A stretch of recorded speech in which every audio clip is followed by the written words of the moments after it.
Chase Kellerman had humiliated 47 students at Riverside Prep Academy. But when he cut Paige Mitchell's tennis skirt in front of 200 spectators, he made one fatal mistake. He forgot to check who was watching from the stands. In exactly 3 minutes and 40 seconds. This quiet scholarship girl would serve an ace that shattered more than just his ego. It would expose a scandal that had been hidden for 3 generations. What happened next became the most watched sports video in prep school history. But the real story starts 6 months earlier with a letter that should have changed everything. The morning of October 15th began like any other Tuesday at Riverside Prep Academy. Students shuffling through marble hallways with that particular blend of teenage exhaustion and aristocratic entitlement that money could never quite mask. Paige Mitchell arrived at 5:30 a.m., an hour before even the maintenance staff, clutching her worn tennis bag like a lifeline, her breath forming small clouds in the crisp Connecticut air as she made her way toward the courts that would soon decide her fate. At 17, Paige possessed the kind of quiet intensity that made teachers forget she was in the room until she spoke, then wonder how they'd missed someone so obviously brilliant. Her auburn hair, always pulled back in a practical ponytail, framed a face that held secrets behind green eyes that seemed to catalog every slight, every whispered insult, every moment when privilege reminded her exactly where she stood in Riverside Prep's carefully constructed hierarchy. What nobody knew, what she'd spent 3 years carefully hiding, was that beneath her modest blue uniform lay the lean, battle-tested physique of someone who'd been training since dawn every morning for the past 6 years. The mysterious engraving on her racket, "For Champions Who Rise Again, MM," caught the early sunlight as she began her ritual. 500 practice serves before the Golden Boys even considered rolling out of their Egyptian cotton sheets. The first serve exploded off her racket at 110 miles per hour, the second at 112. By her 10th serve, she was consistently hitting 115, numbers that would have made Division I college scouts weep with joy if they'd bothered to scout scholarship students from the wrong side of Greenwich. Chase Kellerman ruled Riverside Prep through a carefully cultivated empire of genetic superiority and financial intimidation, his 6'2" frame moving through hallways like a shark patrolling its territory. At 17, he'd already perfected the art of making people disappear without laying a finger on them, a skill passed down through 3 generations of Kellerman men who'd learned that true power meant never having to prove it. His tennis racket cost more than most families spent on groceries in 3 months. His shoes were custom-made in Italy. His confidence was inherited like stock portfolios and summer houses in the Hamptons, what his trust fund couldn't buy. However, was the gnawing certainty that somewhere beneath all that privilege lay a desperate fear that he might actually have to earn something for once in his life. The confrontation began at 7:45 a.m. during the passing period when hallways emptied and only the stragglers remained behind. Chase and his crew, Brooke Sinclair and Tyler Morrison, discovering Paige practicing alone on Court 1 with the kind of focused intensity that made them uncomfortable. There was something unsettling about watching someone work that hard for something they themselves had been handed at birth. Well, Chase's voice carried that particular tone of mock concern that Bullies perfected, sweet on the surface with venom underneath. "Look what we have here. The scholarship girl thinks she owns our courts." Paige continued serving, each ball finding the exact corner she aimed for with mechanical precision. She'd learned years ago that acknowledging harassment only encouraged it. Better to let her racket do the talking while her mind catalogued every word for later use. "I'm talking to you." Chase stepped closer, his crew flanking him in a formation they'd perfected through years of coordinated intimidation. These courts were built by families like mine, not for people like you. The ball machine continued feeding serves, Page's rhythm never breaking, even as Tyler pulled out his phone to record what he assumed would be another easy humiliation. What the camera captured instead was something none of them expected: Page's serve suddenly jumping from respectable to devastating, each ball exploding off her racket with the kind of power that separated recreational players from weapons of mass destruction. "Holy shit," Tyler whispered, then immediately looked around to see if any adults had heard him swear. "Did you see that speed?" Chase's confidence flickered for the first time, recognizing the sound of a ball struck with professional intent. "Lucky shot," he muttered, but his voice carried a note of uncertainty that hadn't been there moments before. That's when Paige finally turned to face them, her green eyes holding something that made all three take an unconscious step backward. "Your courts," she spoke quietly, almost conversationally, but there was steel underneath that made Chase's expensive racket suddenly feel heavier in his hands. "Interesting theory. Should we test it?" The challenge hung in the air between them like electricity before a storm. But before Chase could respond, the arrival of Coach Henderson saved him from having to back up his words with action. The older man took in the scene with the practiced eye of someone who'd been breaking up territorial disputes for 20 years, noting the positioning, the body language, and most tellingly, the slight tremor in Chase's grip that suggested his confidence had just taken a significant hit. "Everything all right here?" Coach Henderson's voice carried the authority of someone who'd once played professional tennis before a knee injury relegated him to teaching entitled teenagers how to hold a racket properly. "Just welcoming our scholarship student to the team."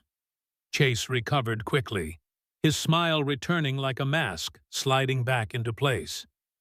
"Making sure she understands how things work around here." "How things work," Coach Henderson repeated slowly, his eyes moving to the practice court where evidence of Page's morning routine was scattered like breadcrumbs, ball after ball, placed with surgical precision in corners that most players couldn't hit once, let alone 100 times in succession. "And how do things work?" "Exactly." The question hung unanswered as the first bell rang, students beginning to flood the hallways with voices and laughter that would normally have drowned out any conversation. But something had shifted in the silence following Coach Henderson's inquiry, a crack in the facade that suggested maybe, just maybe. The natural order of things at Riverside Prep wasn't quite as natural as everyone pretended. As they walked toward the main building, Paige felt her phone buzz with a text message that made her blood run cold. It was from an unknown number, but the words were unmistakably clear: "Your scholarship review is next week. Hope you're ready to go back where you belong." The locker room incident occurred during lunch period, when the athletic building was supposed to be empty. Paige seeking refuge in the one place where she could change clothes without enduring the whispered comparisons to teammates whose workout gear cost more than her monthly food budget.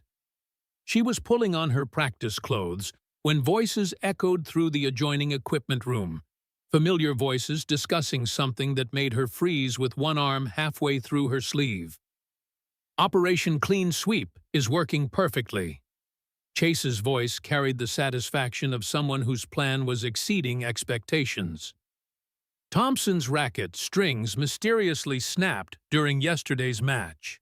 Martinez's shoes developed a sudden soul separation, and now Mitchell's scholarship is under routine review thanks to our anonymous tip about equipment violations." Brooke Sinclair's laugh was sharp enough to cut glass. "My mom's position on the school board definitely has its advantages. Who knew that reporting scholarship students for using inappropriate gear could be so easy?" The beauty is they can't prove anything, Tyler added, his voice heavy with the kind of smug satisfaction that came from never having faced real consequences. We're just concerned students reporting safety violations. Very civic-minded of us. Paige's grip tightened on her racket handle as the full scope of their systematic campaign became clear. Months of seemingly random equipment failures and academic probations suddenly revealed as orchestrated warfare against students who'd committed the crime of earning their place rather than inheriting it. Phase 2 starts tomorrow, Chase continued, and Paige could hear the shuffle of papers being exchanged. My father's office has prepared a formal recommendation to the board about maintaining academic and athletic standards that basically eliminates the scholarship program entirely. Senator Kellerman doesn't believe in handouts, especially not in places his family helped build. What about the optics? Brooke asked, though her tone suggested this was a minor concern rather than a moral objection. Removing scholarship students right before the legacy tournament might look suspicious. That's why we're going to make it look justified. Chase's voice took on the calculated tone of someone who'd learned political maneuvering at the dinner table. Public humiliation followed by academic review. Make it clear that some people just don't belong here, no matter how hard they try to pretend otherwise. The conversation continued. But Paige had heard enough, her mind racing through implications that went far beyond personal revenge into systematic destruction of opportunities for dozens of students whose only crime was lacking the right last name. She pulled out her phone with trembling fingers, not to call for help, but to start recording evidence of a conspiracy that reached from student hallways into the halls of power. What she captured over the next 10 minutes would eventually bring down not just Chase Kellerman, but an entire network of privilege that had been rigging the game for generations. But first, she had to survive tomorrow's legacy tournament, where 200 spectators would watch her face off against the golden boy who'd just declared war on everything she represented. That afternoon brought the announcement everyone had been dreading. Principal Davidson's voice crackling through speakers that had been broadcasting privileged propaganda since the school's founding in 1923. The legacy tournament brackets have been finalized. His tone carrying the false enthusiasm of someone reading from a carefully prepared script. Opening match will feature our defending champion Chase Kellerman against newcomer Paige Mitchell. The timing was too perfect to be coincidental. The matchup too convenient to be random. Paige sat in advanced literature class, surrounded by classmates whose whispered excitement felt like knives against her skin. Each comment about the David versus Goliath matchup revealing exactly how her role had been cast in this particular drama. "My money's on Chase," Brooke Sinclair announced loud enough for everyone to hear, though her eyes never left Paige's face. "Some people are just born to win. You know it's in their blood." "Should be quick," Tyler Morrison added, his phone already out, to start building social media buzz around what he clearly expected to be a spectacular humiliation. Scholarship Girl versus Connecticut Royalty Vegas wouldn't even take that bet. But it was the text message that arrived during class that truly revealed the scope of what she was facing. Another unknown number. This time with a photo attachment that made her hands shake. It was her mother, leaving her second job at the all-night diner, exhausted and unaware that she was being photographed by someone who wanted to ensure Paige understood exactly what was at stake. The message below the photo was simple: "Withdraw from tomorrow's match, or she loses both jobs, your choice."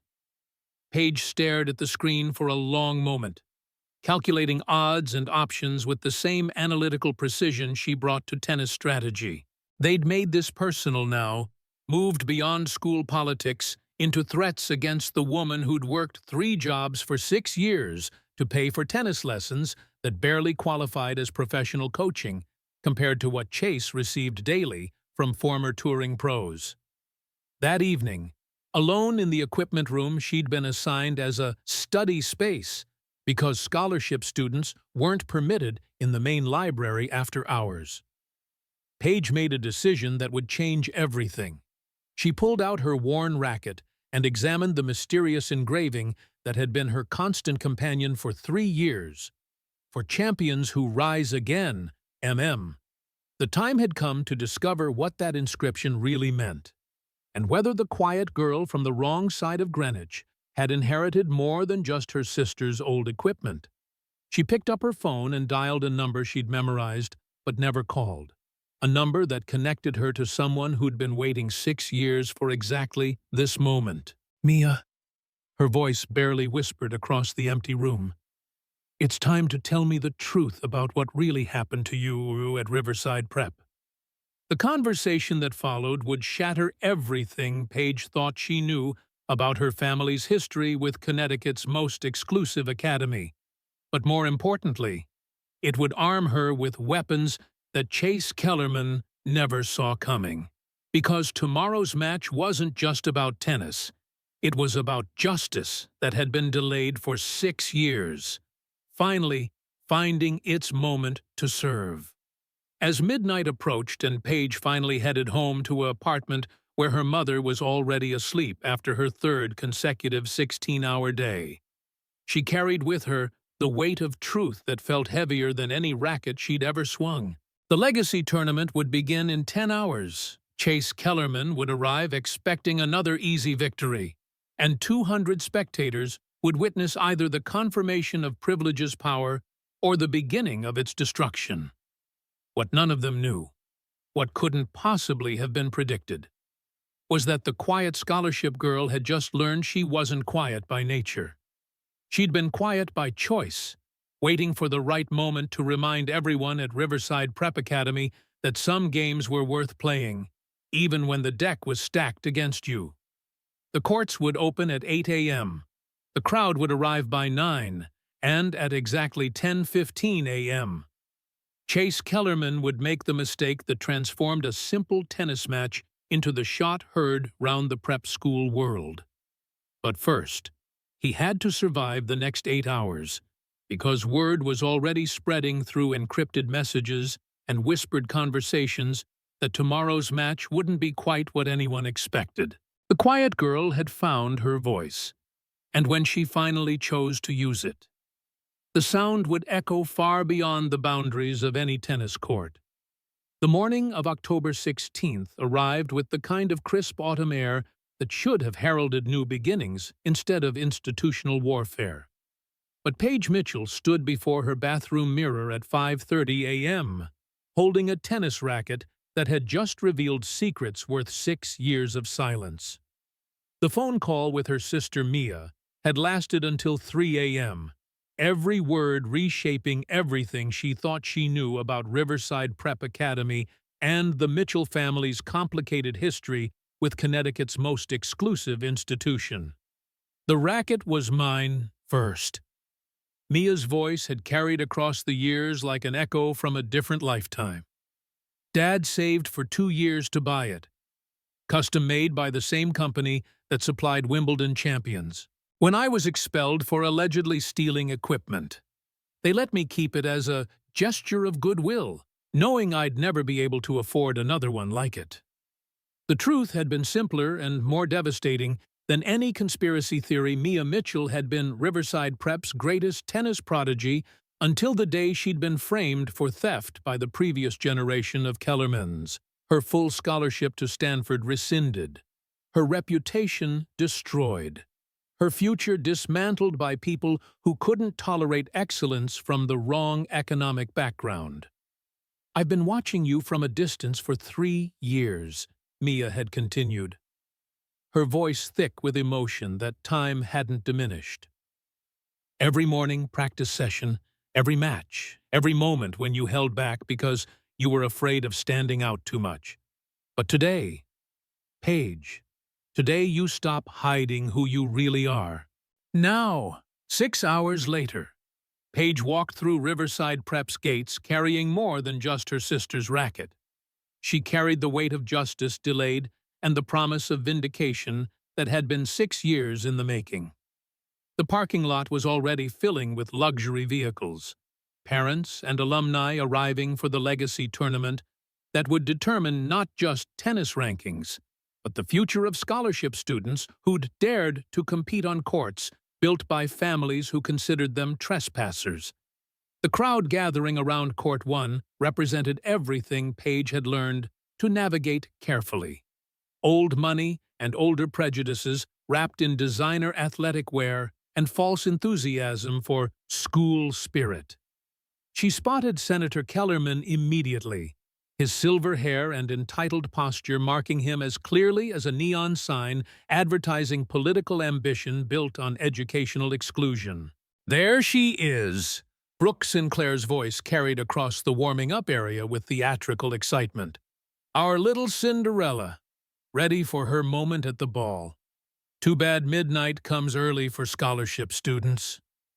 Chase Kellerman emerged from the pro shop, looking like he'd stepped out of a tennis magazine, his outfit coordinated perfectly, his equipment gleaming with the kind of maintenance that money could provide.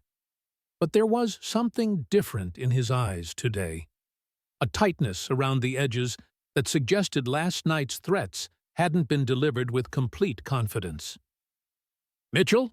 he called out as cameras began positioning themselves for optimal coverage. "Ready to show everyone why some traditions shouldn't be broken." Paige responded by pulling her sister's racket from its worn case, the mysterious engraving catching sunlight like a promise finally being kept. "Some traditions deserve to be shattered," she replied quietly, her voice carrying just far enough for the gathering crowd to sense that today's match might be more interesting than they'd anticipated. The warm-up period revealed everything Chase needed to know about his opponent's state of mind. Or so he thought. Paige's shots looked tentative, her serves hovering around 90 miles per hour, instead of the devastating speed she'd displayed during morning practices.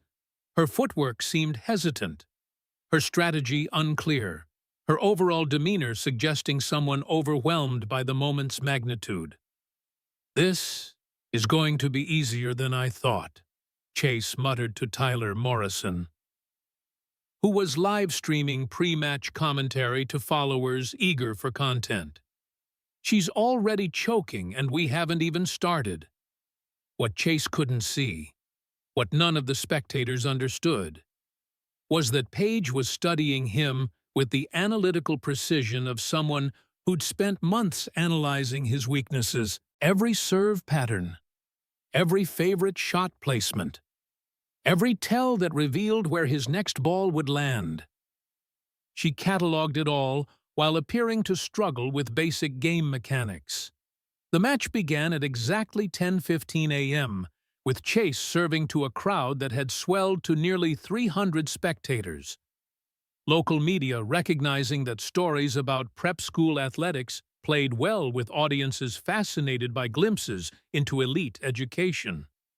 The first game unfolded exactly as everyone expected.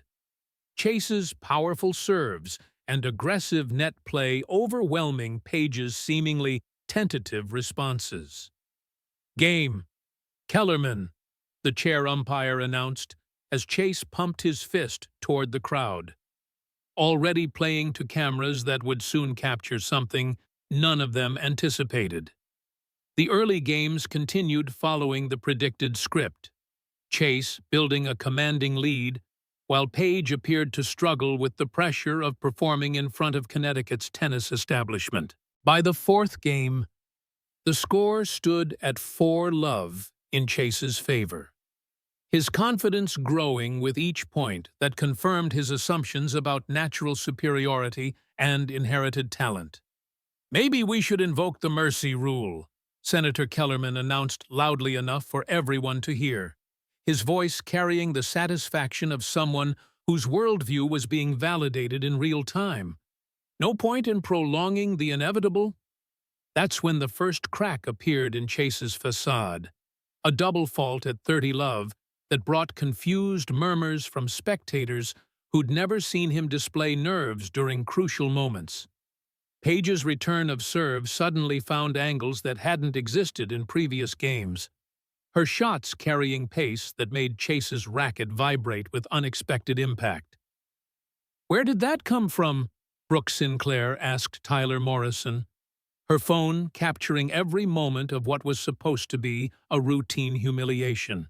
The psychological warfare intensified during the changeover, Chase's father approaching the court with the kind of aggressive confidence that had built political careers on other people's destruction. "You're embarrassing yourself, girl." Senator Kellerman spoke just loudly enough for cameras to capture his words. "Some people are born to serve. Others are born to be served. Know your place." Page looked up at him with green eyes that held something new, something that made the senator take an unconscious step backward, despite his size advantage and political power. "My place," she repeated quietly, her voice carrying across the suddenly silent court, "is wherever I earn it. Today, I'm earning the right to be here." The turning point came in the 8th game when Chase, leading 5-2 and serving for the first set, made the mistake of trying to intimidate rather than simply win.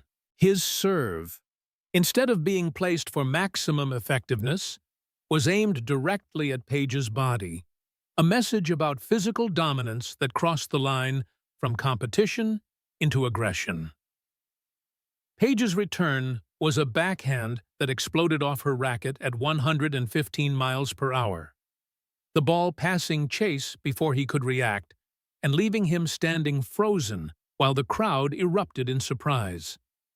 The sound alone was different, the crack of ball meeting strings with professional force that announced the arrival of someone who'd been hiding in plain sight. "Holy shit," Tyler Morrison whispered into his phone, his live stream suddenly attracting viewers who'd been drawn by reports of an upset in progress. "Did anyone else see that speed?" The next return was even faster, Page's forehand finding the corner with surgical precision while Chase scrambled desperately to reach a ball that had already passed him. The crowd's energy shifted palpably, whispered conversations replacing confident predictions, as people began to realize they were witnessing something unexpected.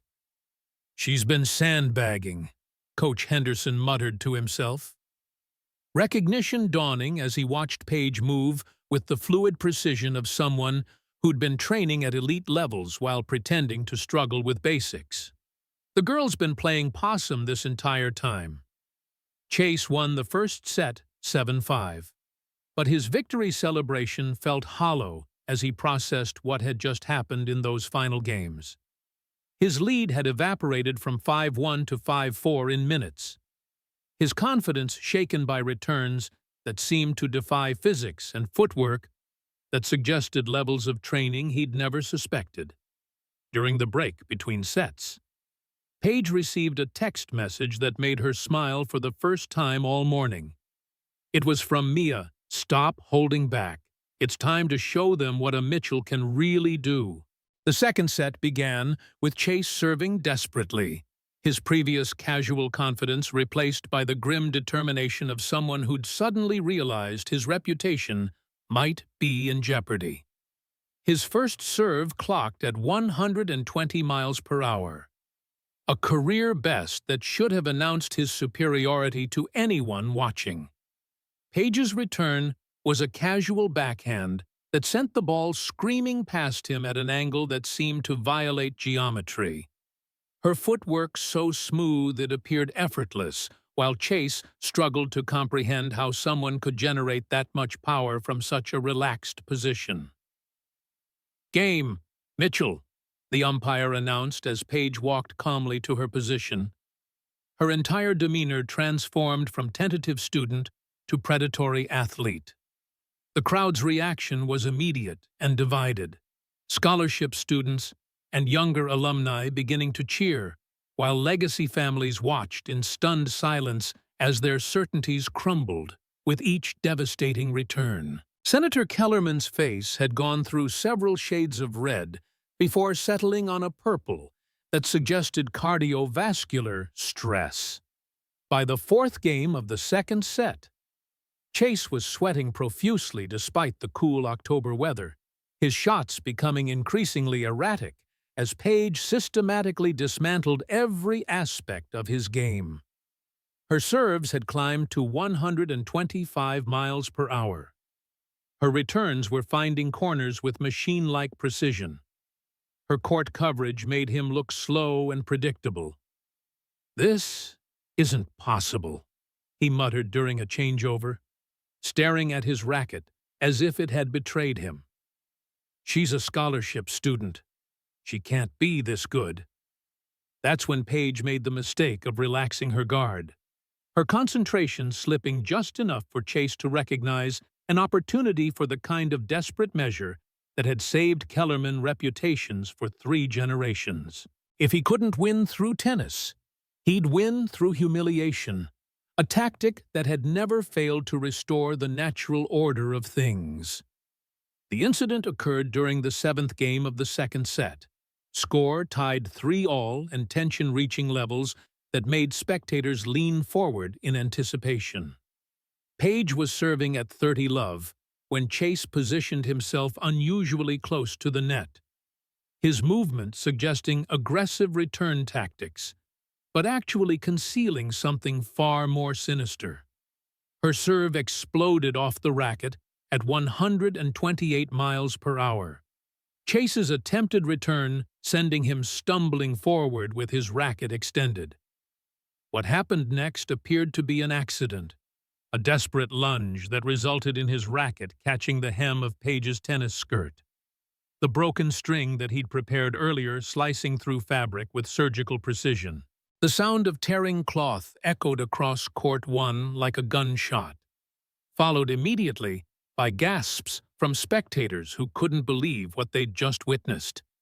Paige stood frozen for a moment, her torn skirt hanging in tatters while 300 people stared at her, humiliation being broadcast live across social media platforms. "Oops," Chase announced with theatrical concern, his voice carrying clearly across the silent court. "Looks like your uniform has a problem. Maybe scholarship students should stick to sports they can afford proper equipment for." The moment stretched into eternity, cameras capturing every angle of what appeared to be the confirmation of every stereotype about privilege and power that had ever festered within Riverside Prep's marble halls. This was how it always ended, the wealthy restoring order through humiliation, the deserving learning their place through public shame. But then Paige Mitchell did something that no one expected. Something that would be replayed millions of times across platforms that turned moments into movements. She reached down, removed the torn skirt completely, revealing the compression shorts underneath, and faced Chase with eyes that held fire instead of tears. "I don't need your uniform to beat you." Her voice carried across the court with crystalline clarity, each word loaded with years of suppressed fury finally finding its target. "I just need my serve." The crowd erupted, some in shock, others in admiration, all of them recognizing that they were witnessing something that would be talked about for generations. Paige walked to the service line with the fluid confidence of someone who'd just shed more than clothing. She'd shed the careful persona that had kept her hidden for 3 years. Her first serve after the incident clocked at 132 miles per hour, the fastest serve ever recorded on Riverside Prep's courts, and a number that would have been impressive at professional tournaments. Chase's racket never moved, his body frozen by the realization that he'd just awakened something he couldn't control. "Game, Mitchell," the umpire announced as the crowd found its voice. Scholarship students and younger alumni creating a wall of sound that drowned out the shocked silence from legacy sections. The momentum shift was immediate and devastating. Chase's confidence crumbling as Page systematically dismantled every aspect of his game with shots that seemed to come from a different sport entirely. Her serves were finding corners with laser precision. Her returns were generating pace that made his racket shake. Her court coverage made him look like he was moving underwater. "This is impossible," Senator Kellerman muttered to anyone within earshot. His political instincts recognizing that whatever was happening on court was about to become a much larger problem than tennis rankings. By the 10th game of the second set, Chase was serving to stay in the match. His face flushed with exhaustion and something that looked like genuine fear. The crowd had grown to over 400 people, word spreading across social media that something extraordinary was happening at Riverside Prep's Legacy Tournament. Page's final return was a forehand that passed Chase so quickly he didn't have time to react. The ball hitting the baseline tape before exploding into the backstop, with the kind of pace that separated recreational players from weapons of mass destruction. Chase swung desperately at empty air, his momentum carrying him backward past the baseline in a stumble that perfectly captured his complete physical and psychological defeat. "Set and match, Mitchell," the umpire announced as the crowd erupted in chaos, some celebrating, others protesting, all of them recognizing that they'd just witnessed the collapse of everything Riverside Prep claimed to represent. But Page wasn't finished. Her transformation from quiet scholarship student to avenging angel reaching its crescendo as she walked to where Chase lay sprawled behind the baseline, his expensive racket scattered beside him like broken dreams. "That's for every scholarship student you humiliated." Her voice carried across the court with the authority of someone who'd finally claimed her power. "That's for my sister who never got her justice. And that's for every kid who was told they don't belong here." The crowd's silence was deafening as the implications of her words began to sink in.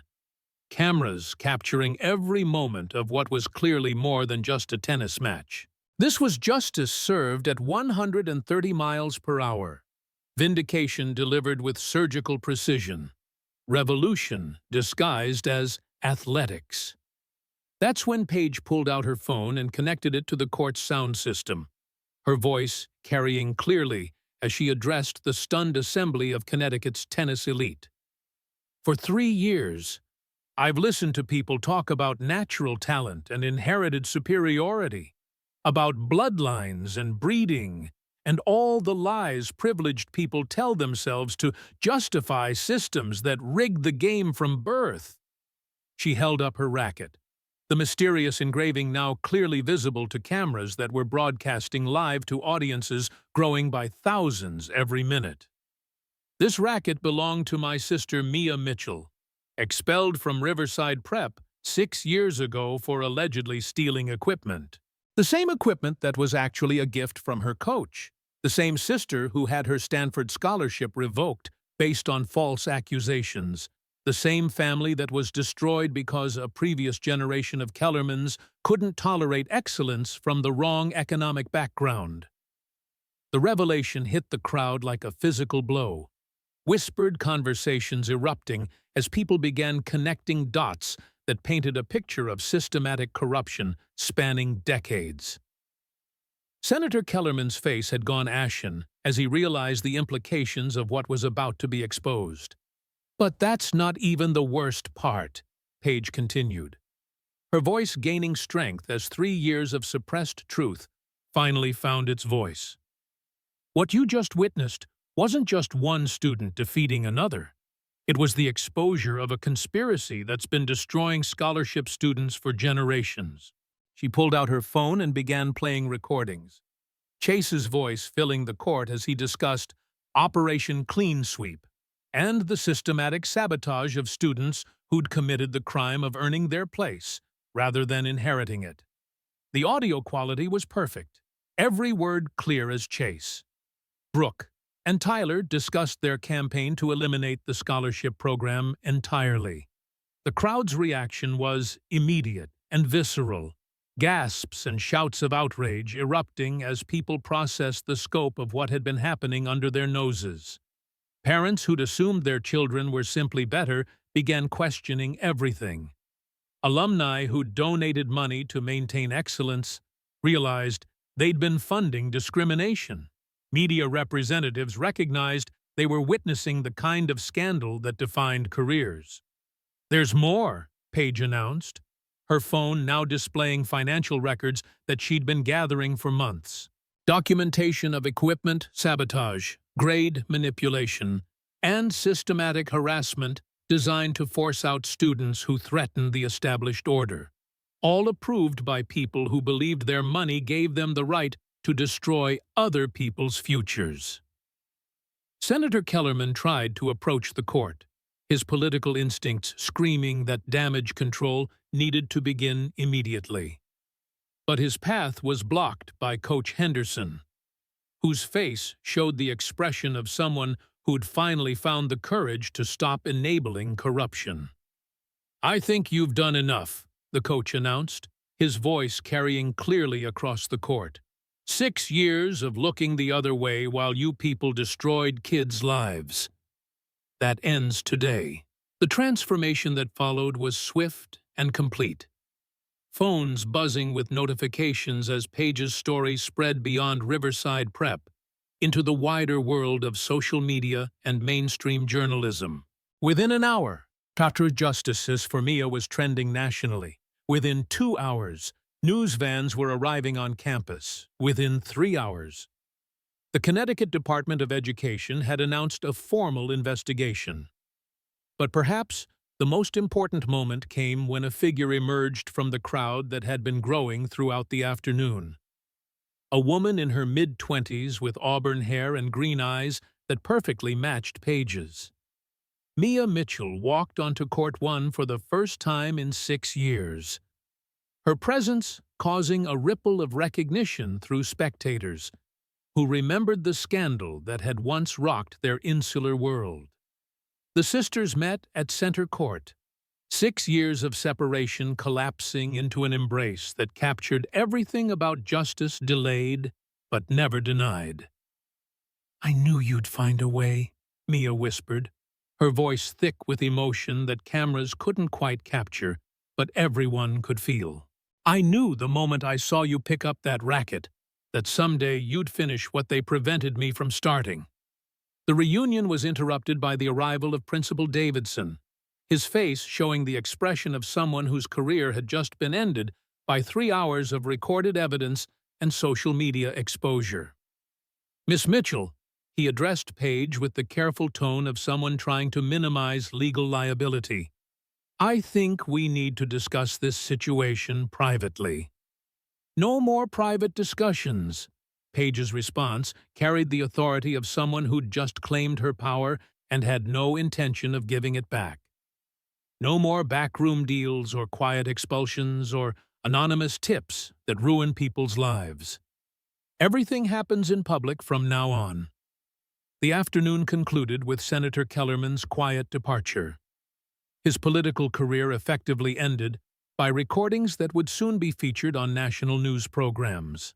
Chase was led away by security after a breakdown that confirmed everything about inherited privileges' fragility when faced with actual consequences. The school board announced an emergency session that would result in Principal Davidson's resignation and a complete overhaul of admissions policies.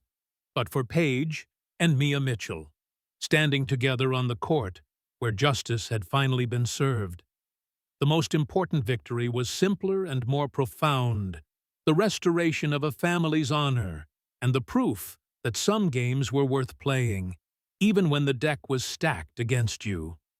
As the sun set over Riverside Prep Academy, painting the courts in golden light that seemed to promise new beginnings, Paige held her sister's hand and realized that the quiet girl had finally found her voice, and when she'd chosen to use it.